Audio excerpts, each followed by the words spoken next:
tere tulemast Janar videoblogisse. Täna siis vaatame lähemalt, kuidas luua Facebooki konto oma ettevõttele. Alustuseks läheme facebook.com ja vajutame Create the page. Järgmiseks valime välja kategooria, kuhu me siis oma Facebooki konto loome. Kas siis kohalikule ärile, mingile suuremale organisatsioonile või kompaniile, mingile kindlale brändile või tootele, artistile või siis avaliku elu tegelasele või siis mingisugusele heategevusorganisatsioonile või kommuunile. Meie valime local business or places. Valime välja kategooria, kuna tegemist on refivahetusettevõttega, siis valime professional services. Sisestame ettevõtte nime. Tähele peaks panema seda, et nime, mida me paneme, tulevikus muuta ei saa. Konto nimi peaks sisaldama ühtlasi ka ettevõttele olulisi märksõnu. Antud juhul oleks need refid ja refivahetus.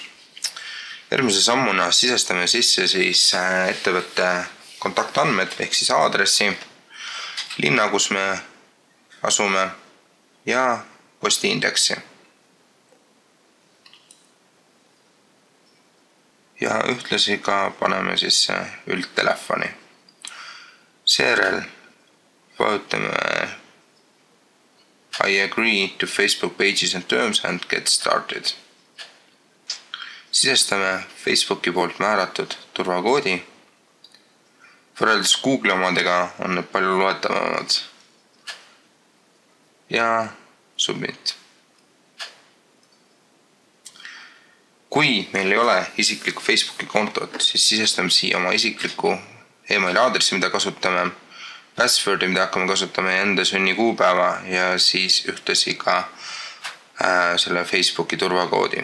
Kuna meil on olemas isiklik Facebooki konto, siis paneme selle, logime sisse ja meil ongi Facebooki konto loodud. Esimese sammuna peale konto loomist peaks kutsuma siia profiiliga inimesi. Meie kutsume alustuseks inimesed, kes otseselt hakkavad selle kontoga tegelema, ehk siis kellest me teeme tulevikus administraatorid. Ja nendeks on siis Armin ja Tanel.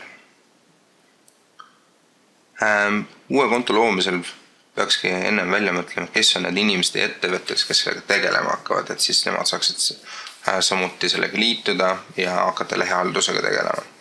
Järgmiseks laeme üles profiilipildi. Profiilipilt võiks olla midagi enam kui lihtsalt firma logo. See võiks olla midagi, et mingi pilt, kus on peal sõnum, samas mingi teie toode või teenus. Ja ongi pilt üles laetud. Nüüd oleks ka õige aeg lisada fännilehele esimene sõnum. Esimene sõnum võiks olla lihtsalt tervitussõnum, tere tulemast meie konto lehele. Järgmised sõnumid võiksid ju sisestada rohkem infot teie toodete teenuste kohta. Kindlasti ei tohiks olla esimesed 3-4 sõnumit seotud otsese müügiga või siis kampaaniaga. Ja nüüd täidame natukene veel ettevõtte kohta lisainformatsiooni. Alustuseks paneme sisse kellaajad, mis päevadel äri lahti on ja esmaspäevast reedinal on 8:30 kuni 19:00 lahti ja laupäeval on 10:00 kuni 15:00 pühapäeval suletud. Ühtlasi sisestame ettevõtte kohta käiva info meili aadressi ja ühtlasi ka kodulehe aadressi.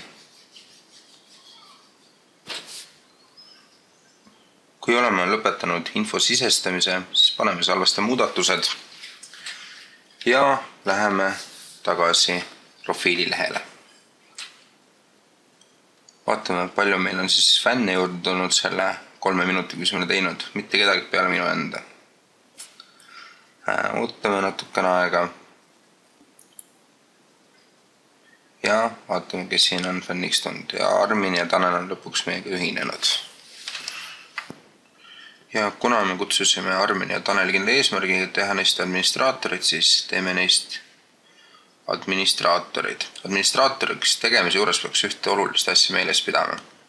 Inimene, kelle te teete administraatoriks, saab teid kui administraator ära kustutada. Et väga hoolikalt valige inimesi, keda te administraatoriks valite. Sest vastasel juhul võite väga kergesti oma kontost ilma jääda. Ja nüüd ongi meil algstaadiumis olev jaanuari konto olemas. Seda tuleb hakata süstemaatiliselt ja regulaarselt täitma ning infot sisestama. Mina tänan. Kui on küsimusi, siis helista 56266 või saada e-mail janar@tvsionline.ee. Peatse kohtumiseni minu järgmistes videoblogides. Kõik head teile!